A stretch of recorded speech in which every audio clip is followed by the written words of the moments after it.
وبه نستعين وهو خير الناصر والمعين. قال الله الحكيم في كتابه المجيد. بسم الله الرحمن الرحيم. صلوات محمد حضرات گرامی قدر، وقت کے دامن میں بہت زیادہ گنجائش نہیں ہے. مولانا فصیح صاحب کی مختصر نظامت کے بعد اب خطابت کے لیے وقت بچتا نہیں ہے، مگر پھر بھی چونکہ یہ بڑے مختصر انداز میں اپنے بیان پہنچا رہے ہیں اور ابھی ایک عظیم المرتبہ خطیب مولانا اطہر صاحب باقی ہیں اور صدارتی تقریر کے لیے سرکار شمولیت باقی ہیں، تو میں بہت زیادہ باتیں آپ سے نہیں کرنا چاہتا. مجھے یوں تو ایک مقالہ لکھنا تھا. میں خصوصی طور سے نصیر بھائی سے معذرت چاہتا ہوں جو ہمیشہ میرے مقالے کے امیدوار رہتے ہیں. مقالے کا عنوان بڑا خوبصورت تھا، ثانی زہرا کی استقامت اور اطمینان نفس. مگر افسوس یہ کہ میں ان الفاظ کو خیالات کی وادی میں رقم کر سکا، صفحہ کرتاس طلبگار رہ گیا اور مجھے وقت نہ مل سکا کہ میں ان کو لکھتا. لیکن امیدوار ہوں کہ آئندہ سال انشاءاللہ اس کو مکمل کیا جائے گا. اور شاید اب کہتے ہیں الخیر ما وقع فی، جو ہوتا ہے وہ بہتر کے لیے ہوتا ہے. ان حالات میں مجھے نہیں لگتا کہ اگر میں نے وہ اتنی محنت سے مقالہ لکھا ہوتا تو پڑھنے کا اتنا وقت مجھے دیا جاتا. اس لیے چونکہ وقت نہیں ہے، اس لیے میں سمیٹ کے بعد کو صرف یہ کہنا چاہتا ہوں، ایک مقام پر آ کے آپ کو ثانی زہرا، اہل علم اللہ تشریف فرمائے، میں بہت توجہ چاہوں گا. شہزادی کا ایک لقب ہے ثانی زہرا، یعنی جناب زہرا کے بعد دوسری زہرا. میرا سوال یہ ہے کہ تاریخ میں زہرا کے بعد ثانی زہرا ہیں، لیکن کیا کائنات مجھے یہ بتا سکتی ہے، اہل علم مجھے یہ بتا سکتے ہیں کہ زینب کے بعد کائنات میں کوئی ثانی زینب بھی ہے؟ تو میرا سوال یہ ہے کہ جب زہرا کے بعد ثانی زہرا ہیں تو زینب کے بعد ثانی زینب کیوں نہیں ہیں؟ تو شاید میں اس سوال کو واضح کر دوں. امیدواروں کے اس سوال کو میں واضح کروں گا. بہت میری طرح متوجہ رہیں، جلدی جلدی اپنی بات کو کہوں گا. یوں تو جناب زینب اولیاء مقام کے کردار کو سمجھنے کے لیے کم سے کم تاریخ کے 50 برسوں کا مطالعہ کرنا ہوگا. 11 ہجری سے لے کر 61 ہجری تک کا یہ 50 برسوں کا اگر ہم مطالعہ کریں تو ہمیں شاید سمجھ میں آئے کہ عظمت حضرت عقیلہ بنی ہاشم کیا ہے اور ثانی زہرا کے لقب کے بعد ثانی زہرا کے بعد ثانی زینب کیوں نہیں ہوئی. مختصر یہ کہ دین اسلام اپنے پورے آن بان شان و شوکت جاہ و حشم عظمت و کردار کے ساتھ وحی و الہام کی اشارے میں ذات واجب کی جانب سے نبی کے قلب اطہر پر مبعوث کیا گیا، بھیجا گیا. نبی رحمت کے لبوں سے نکلے ہوئے پاکیزہ الفاظ سے اسلام کی نو کے قلم فلک درست کی گئی، اسلام کے آئین و قوانین تیار کیے گئے. گویا قرآن اللہ کے یہاں سے آیا اور نبی کی حدیث نے مل کے اسلام کو پروان چڑھایا. 11 ہجری تک یہ سلسلہ اپنے پورے وقار اور شباب کے ساتھ چلتا رہا. 11 ہجری میں ایک انقلاب آیا جس کے نتیجے میں اسلام بظاہر 2 حصوں میں تقسیم ہو گیا، ایک محمد کا اسلام، ایک حکومت کا اسلام، ایک نبوت کے ساتھ اور ایک حکومت کے ساتھ. حقیقی حاکم خانہ نشین ہو گیا، خود ساختہ حکمراں تخت نشین ہو گئے. مجھے تفصیلات میں جانے کی ضرورت نہیں ہے. اب حضرت علی علیہ السلام کے پاس کچھ مرحلے تھے جن سے مولا کو گزرنا تھا. دیکھیے علی بیعت کر نہیں سکتے اس لیے کہ ید اللہ غیر اللہ کے ہاتھ میں اپنا ہاتھ نہیں دے سکتا. بیعت کر نہیں سکتے، شہادت اس وقت بظاہر قبول کر نہیں سکتے اس لیے کہ اسلام نگاہیں گاڑ کے علی کی جانب نظر کر رہا تھا. اس لیے شہادت کر لینا ممکن نہیں تھا. اس وقت بیعت کرنا علی کے لیے بالکل غیر مناسب تھا، اس لیے کہ معصوم کا ہاتھ غیر معصوم کے ہاتھ میں نہیں جا سکتا. ید اللہ فوق ایدیہم، اللہ کا ہاتھ سب کے ہاتھوں پر بلند ہے اور نبی کی حدیث سے یہ بات ثابت ہے کہ علی ید اللہ ہے. لہذا علی کسی کی بیعت کر نہیں سکتے، شہادت لے نہیں سکتے. خارجی پالیسی اور دنیاوی سیاست یہ کہہ رہی تھی کہ علی بظاہر تلوار بھی نہیں اٹھا سکتے. تو نہ علی تلوار اٹھا سکتے ہیں، نہ علی تلوار اٹھا سکتے ہیں، نہ علی بیعت کر سکتے ہیں، نہ علی بظاہر شہادت دے سکتے ہیں. یہ عجیب ماحول تھا. ایک لفظ کہنا چاہتا ہوں، عجیب ماحول تھا کہ کائنات کا مشکل کشا بظاہر مشکلوں میں گرفتار تھا، اب امید یہ تھی کہ کون ہے جو مشکل کشا کی عقدہ کشا بن جائے. سبحان اللہ سبحان اللہ. یہ طلب تھی کہ کون مشکل کشا کی عقدہ کشا بن جائے. تو جناب زہرا اٹھی، آنسوؤں کے حصار میں علی کو محفوظ کر لیا. جو آگ اور لکڑیاں لے کے در جلانے آئے تھے انہیں عظمت صدیقہ طاہرہ کے سامنے گھٹنے ٹیکنے پڑے. مظلومیت کا علم بلند ہو گیا. ظالم کو الٹے پیر واپس جانا پڑا. جو علی سے بیعت لینے آئے تھے انہیں چھوڑنے پر مجبور ہونا پڑا. اسی گھر کی چہار دیواری میں ایک بیٹی اور تھی جو ماں کے کردار کو دیکھ رہی تھی. ایک بیٹی اور تھی جو ماں کے نقش قدم پہ چلنے کو تیار تھی. یہ جناب زینب ہیں جو جناب فاطمہ زہرا کو دیکھ رہی ہیں. کس طرح سے فاطمہ زہرا نے دو کام کیے ہیں. ولایت کا تحفظ کیا تو امامت کی جان کو بچایا. دوسرے مرحلے میں امام کو بیعت کرنے سے بچایا. یہ دونوں کام جب شہزادی نے دیکھ لیے تو زہرا کے بعد جو ثانیہ زہرا ہونے والی تھی ان کی بھی یہی ذمہ داری تھی کہ وہ ولایت کا تحفظ بھی کریں اور بیعت کے سوال کو پیچھے ڈھکیل بھی دیں. یہ دو ذمہ داری تھی. دونوں ذمہ داریوں کو شہزادی نے نبھایا. مگر معاف کیجئے گا جناب زہرا نے صدیقہ طاہرہ نے ولایت کی حفاظت بھی کی، بیعت کو پیچھے ڈھکیلا بھی، مگر اپنی قوت سے شہزادی نے ڈھکیلا. لیکن 50 سال کے بعد سوال بیعت پھر آ کے حسین ابن علی کے سامنے کھڑا ہو گیا.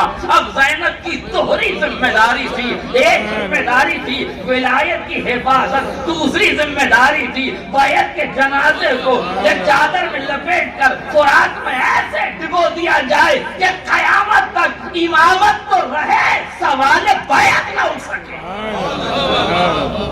امامت تو رہے، سوال بیعت نہ اٹھ سکے. اس لیے شہزادی زینب کبریٰ نے عقیلہ بنی ہاشم نے ایک ہی مرحلے میں بھڑکتے ہوئے شعلوں سے امامت کو بھی بچایا ہے، بیعت کے سوال فاسد کو بھی دور کر دیا ہے. اب قیامت تک کسی میں ہمت نہ ہوئی.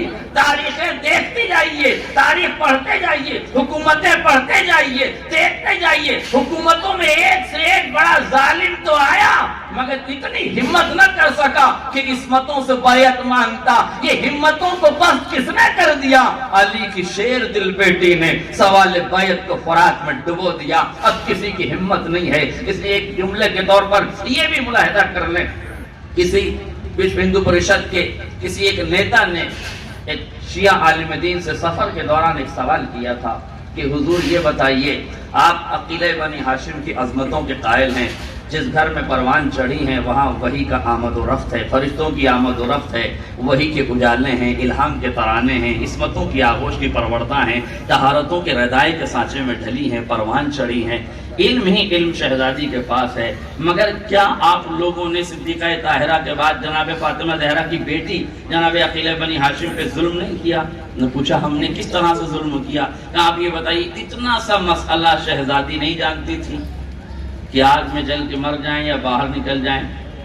آپ عالمہ غیر معلمہ بھی ہیں، فہمتن غیر مفاہمہ بھی ہیں، آپ آغوش علی کی تربیت یافتہ بیٹی بھی ہیں، زینت پدر بھی ہیں، آپ بطول کی بیٹی بھی ہیں، حسنین کی بہن بھی ہیں، آپ ہر طرح سے آپ رشتوں کو جانتے ہیں. اتنی عظمتوں کی مالکہ بی کیا یہ نہیں جانتی تھی کہ اتنے سے سوال کو کیا؟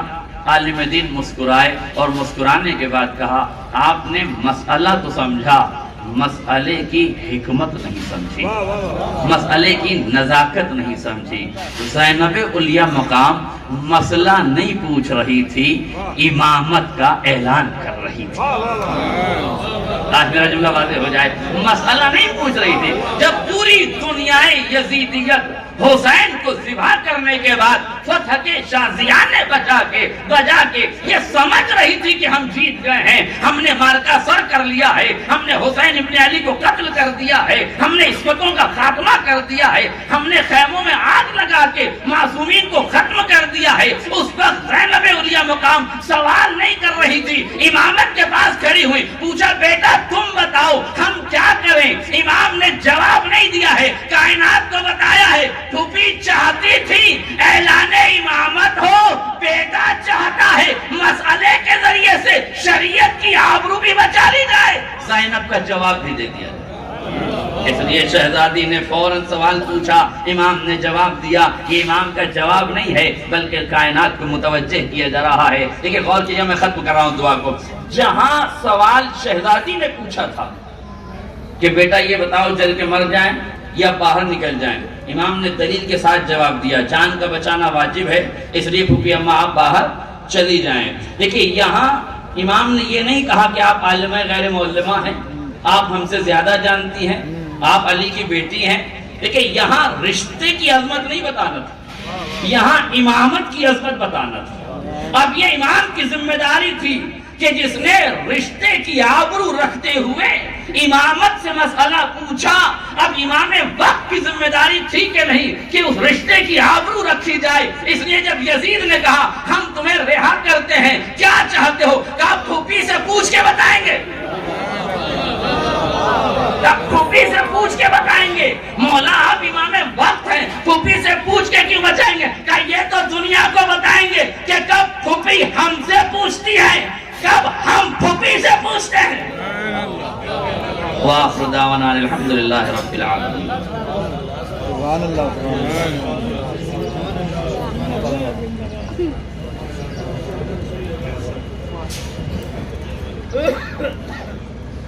یہ تھے جناب حجت اسلام والمسلمین مولانا سید گلزار جعفری صاحب۔ آئیے، کیونکہ مقررین کی فہرست میں ہمارے پاس ایک نام باقی ہے اور مجلس ترکی صاحب کا کہنا ہے، موت صاحب کہتے ہیں کہ یوں گری کفر کے مرکز پہ تیرے صبر کی برق، یوں گری کفر کے مرکز پہ تیرے صبر کی برق، جل گیا شہر اور اٹھا نہ دھواں تک زینب، یوں گری کفر کے مرکز پہ تیرے صبر کی برق، جل گیا شہر اور اٹھا نہ دھواں تک زینب، پھر نہ آئی ہے فضاؤں سے یزیدی آواز، کاٹ کر لے گئی قاتل کی صبح تک زینب، ان کے خطبوں سے رسن سب کی جسم باندھ دیے، تو نے دھونے نہ دیے خون کے نشاں تک زینب۔ آئیے میں گزارش گزار ہوں حجت اسلام والمسلمین محترم مولانا سید اطہر کاظمی صاحب، پروفیسر منصب عربی کالج میرٹھ، ایک صلوات بھیجے محمد آل محمد۔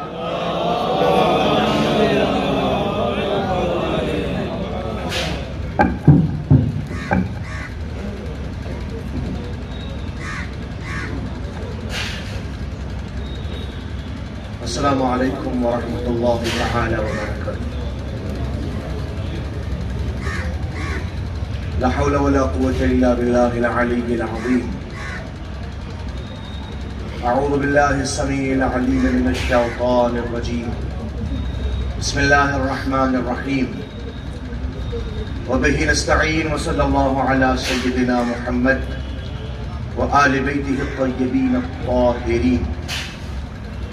قال اللہ تبارک و تعالی فی محکم کتابہ، لقد کان لکم فی رسول اللہ اسوۃ حسنہ، صدق اللہ العلی العظیم۔ جملہ حاضرین کرام، محترم آغائے شمیع الملت قبلہ و کعبہ مولانا شمیع حسین صاحب قبلہ، فخر ملت مفتی صاحب، برادران احباب، تمام مومنین نے بڑھانا قابل مبارکباد ہیں، شہزادی اولیاء مقام کیے، محفل کی عظیم ترین سعادت آپ حضرات کے حصے میں آئی۔ آج کا وہ دور جس میں ہم زندگی بسر کر رہے ہیں، آج حالات تقریباً وہی سب کچھ ہیں جو حالات عالم اسلام نے متعدد مرتبہ دیکھے، اور ہر مرتبہ ایک کردار میں ان کو آگے بڑھ کے سہارا دیا اور نتیجتاً اسلام اور مسلمین کامیاب و کامران ہوئے۔ قرآن حکیم وہ ازلی اور ابدی کتاب کہ ہدایت طلب کرنے والے انسان بغیر قرآن مجید کے ہدایت یافتہ ہو جائیں یہ ناممکن ہے۔ اس کتاب حکیم کے اندر صراحتاً موجود ہے کہ لقد کان لکم فی رسول اللہ اسوۃ حسنہ، بالتحقیق اللہ کے رسول کی زندگی تمہارے لیے نمونہ عمل، یعنی اگر زندگی گزارنی ہے تو شعور زندگی فقط اور فقط اسوہ سیرت پیغمبر میں موجود ہے، اور وہ اسوہ سیرت پیغمبر، وہ نمونہ عمل، وہ آئیڈیل زندگی جس کی بنیاد پر ایک انسان کامیاب و کامران ہو، یہ سرور کائنات کی صورت میں تمام کائنات کو دیا گیا وہ نمونہ عمل 11 ہجری سے لے کر 61 ہجری تک ان کیفیتوں کے ساتھ پوری کائنات کے سامنے پیش کیا گیا کہ آج بھی سیرت پیغمبر پڑھنے والے افراد کہیں نہ کہیں اس 50 سال کی زندگی کو جو اسلام کی سن 11 ہجری سے لے کر سن 61 ہجری کے مابین تحریر کی گئی ہے، شرمسار نظر آتے ہیں۔ ایک ملعون حضور سرور کائنات کے حوالے سے یہ کہتے ہوئے کہ 350 کتابوں کے حوالے سے میں اس کتاب کو تحریر کر رہا ہوں، اور خاتم مدحن جن الفاظ کا استعمال ملعون نے کیا ہے ان الفاظ کا تصور بھی کوئی شیعہ اثنا عشری کجا کوئی مسلمان بھی نہیں کر سکتا۔ آخر یہ 350 کتابوں کو کہاں سے اس منزل پر لایا گیا کہ لکھنے والا لکھنے پر مجبور ہوا؟ خواہ عنوان تحریر کچھ بھی ہو، آخر اس تحریر کو سند کہاں سے ملی ہے؟ سند وہی 50 سال ہیں جو 50 سال سن 11 ہجری سے لے کر سن 61 ہجری کے درمیان کے ہیں۔ ضرورت تھی کہ اگر منفی رخ رکھنے والے افراد سیرت سرور کائنات میں ایسے عناوین کو تلاش کر رہے ہیں تو کم سے کم مثبت رخ رکھنے والے افراد کے سامنے بھی سیرت پیغمبر کے وہ اعلیٰ نمونے موجود ہوں کہ کم سے کم کلمہ گو کھڑے ہو کے کہہ سکے کہ جھوٹ ہے وہ تاریخ جو 350 کتابوں کی بنیاد پہ تحریر کی گئی ہے، سچی ہے وہ زندگی جو ہمارے اسٹیج سے بیان کی جا رہی ہے۔ کون بیان کرے، کون پیش کرے؟ اعلیٰ نمونہ جب تک موجود نہ ہو۔ یہی وجہ ہے کہ اب اس جگہ پر آپ کی خدمت عالیہ میں عرض کروں، آج کسی بات کا پیش کرنا بہت آسان ہے، سمجھنا نہایت آسان ہے۔ جب ایک انسان کے ہاتھ میں پوری کائنات موجود ہو، ایسے عالم میں کہ جب اپنی بات کو لمحات کے 1000ویں حصے میں پوری کائنات میں پھیلانا بہت عام بات ہو، ایسے ہنگام میں کسی چیز کو سمجھنا آسان ہے۔ ذرا جائیے 1400 سال پہلے اس مرحلے کے اوپر کہ جہاں اپنی بات کو ایک دوسرے انسان تک پہنچانے کے لیے بھی حکمت عملی کا استعمال کرنا پڑتا تھا۔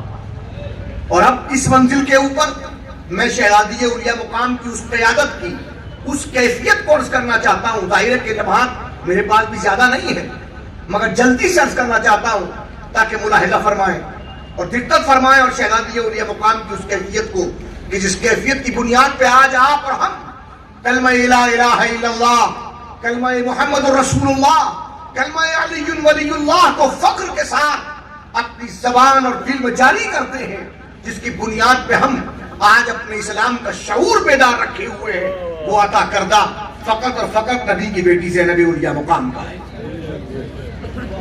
اس لیے کہ جو کام 50 سال میں ہوئے تھے، اس 50 سال کی تاریخ نے کیا کچھ کیا. بس اب ذرا متوجہ ہوئے، میں جلدی سے خدمت میں عرض کروں.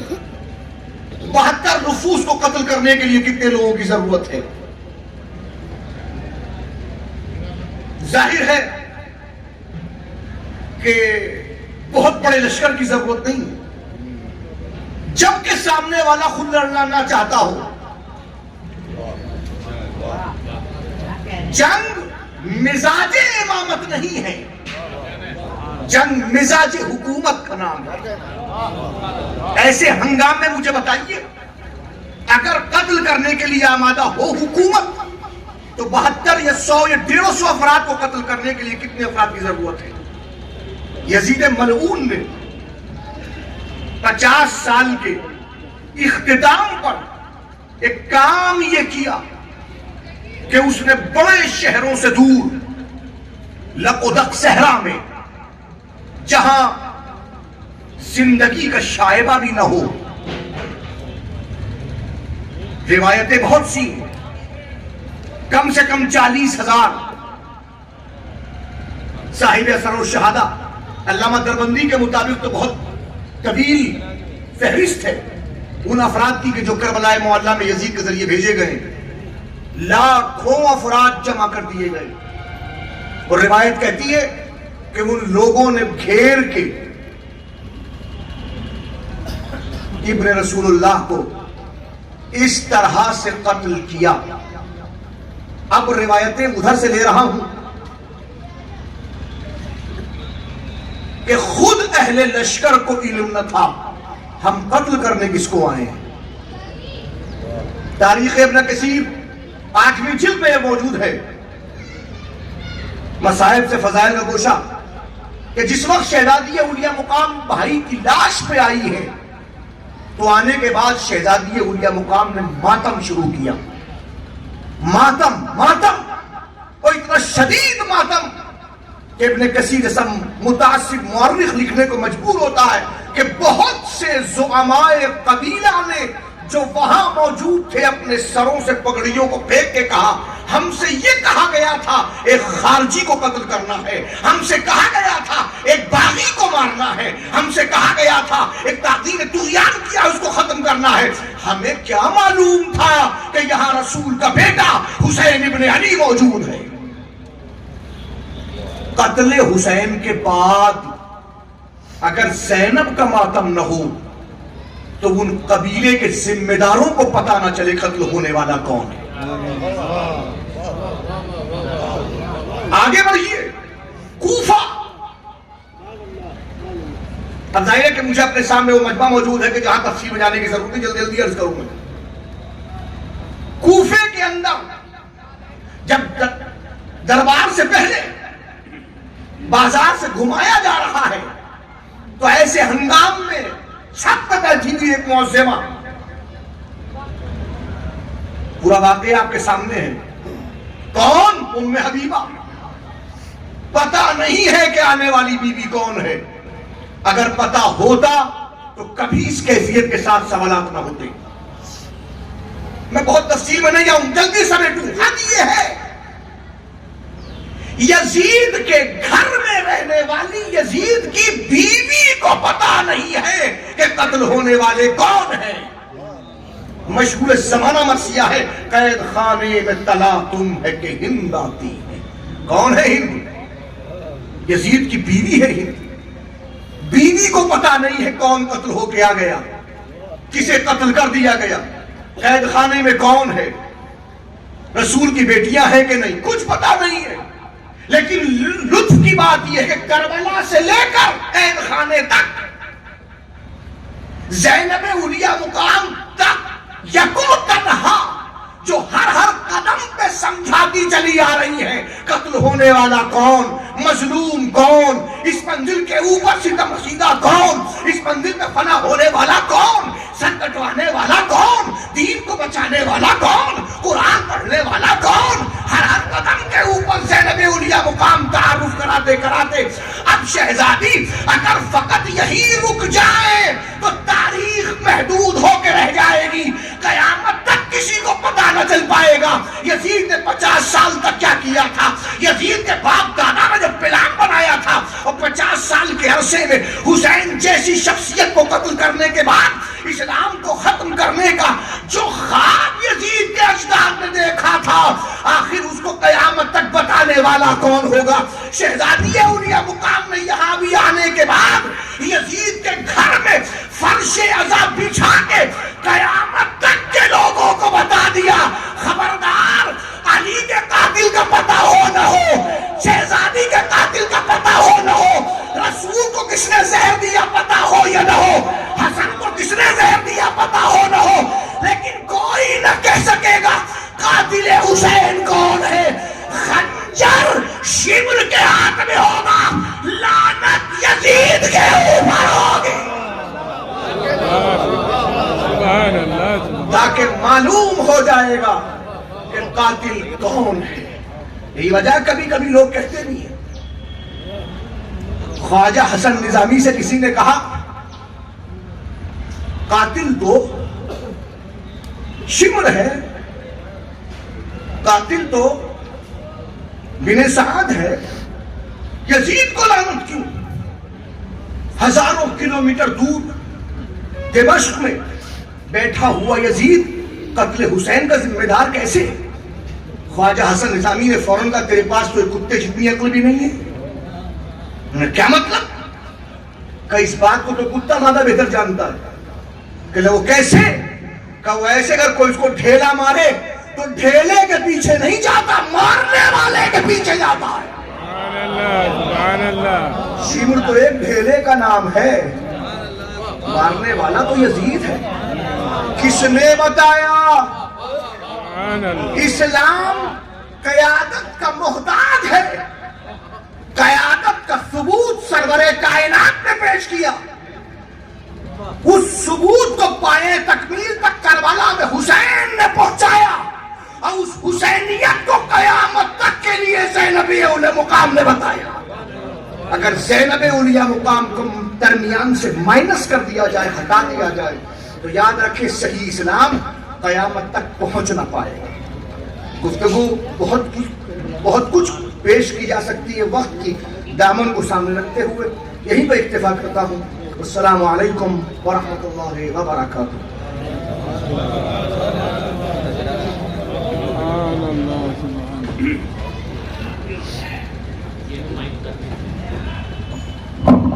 یہ تھے جناب حجت اسلام المسلمین مولانا اطہر کاظمی صاحب قبلہ۔ آئیے اس سلسلے کے ہمارے صدر محترم وکیل مراجعین اکرام آیت اللہ العظمہ سرکار شنو اللہ صاحب قبلہ ہمارے درمیان میں ہیں، اور کیونکہ ان کو تقریر کرنی ہے تو 2 مصرے بس سمجھتا ہوں کہ کافی ہیں۔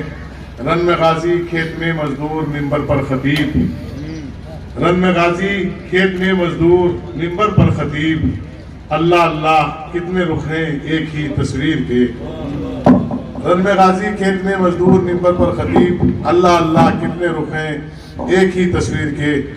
آپ حضرات سے میری گزارش ہے کہ سب سے اہم دعا میں ایک دعا یہ شامل کریں کہ سرکار کا وجود بابرکت ہمارے سروں پہ تعدیر قائم و دائم رہے، اور اللہ ان سے ہمیں فیض علم کرنے کی توفیق دیتا رہے۔ پروردگارہ تجھے واسطہ محمد اور آل محمد کا، علماء حقہ، بزرگان قوم، رہبر معظم اور ہمارے والدین کا سایہ ہمارے سروں پہ تعدیر برقرار رکھے۔ ایک بلند تر صلوات ارشاد فرما دیجیے محمد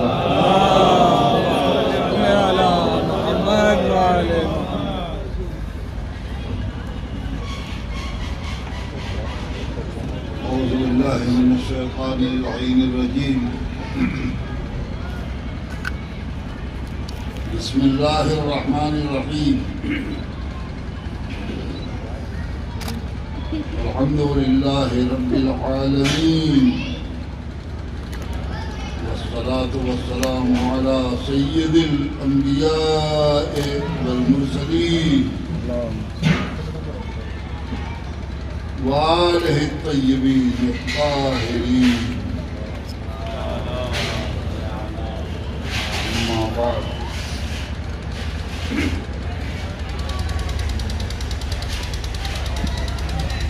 قال الله سبحانه وتعالى وقوله الحق بسم الله الرحمن الرحيم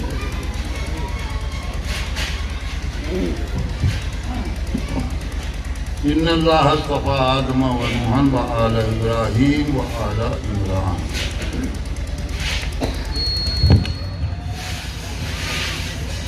برکت کے لیے قرآن مجید کی آیت میں نے پڑھی ہے جس برگزیدہ شخصیت کا ذکر ہو رہا ہے اور آپ سن رہے ہیں، اسی مناسبت سے میں نے قرآن مجید کی اس آیت کی تلاوت کی ہے کہ پروردگار عالم کا اعلان ہے کہ ہم نے آل ابراہیم کو اور آل عمران کو منتخب کر دیا۔ اس کے پہلے نمونے بھی دیے ہیں، تفصیل کا وقت نہیں ہے۔ جناب آدم اور نوح کو منتخب کیا ہے اور آل ابراہیم اور آل عمران کو۔ ظاہر ہے کہ ذہن سوچنے پر مجبور ہے کہ کیا دو ہی نبی اللہ کے منتخب کیے ہوئے ہیں اور انبیاء کو کسی اور نے منتخب کیا ہے؟ نہیں، دو نام انبیاء میں قدرت نے نمونے کے لیے لیے ہیں، اعلان کرنا ہے، بتانا ہے کہ کون سا خانوادہ منتخب ہے اور کیسے لوگ منتخب ہیں۔ یہ دو نام کیوں لیے ہیں اور کسی نبی کا نام کیوں نہیں لیا؟ شاید اس لیے کہ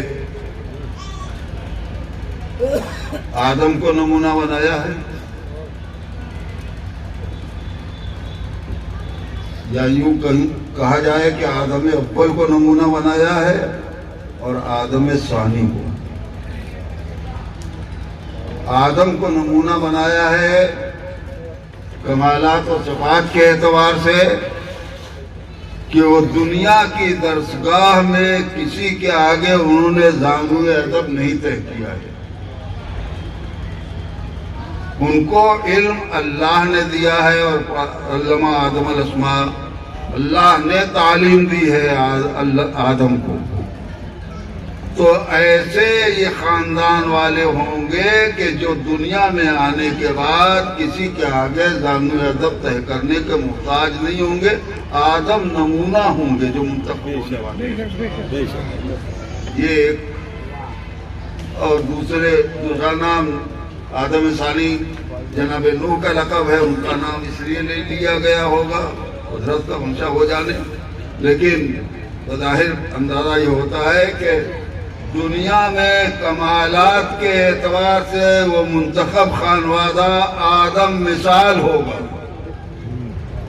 اور آخرت کے اعتبار سے نجات دہندہ وہ خانوادہ ہوگا جو نوح مثال ہوگا۔ جس طرح نوح نے کشتی نوح نے بنی آدم کو نجات بخشی ہے اور یہ کائنات پھر سے ابھر سکی ہے، ورنہ آدم ذات کا پتہ نہ ہوتا۔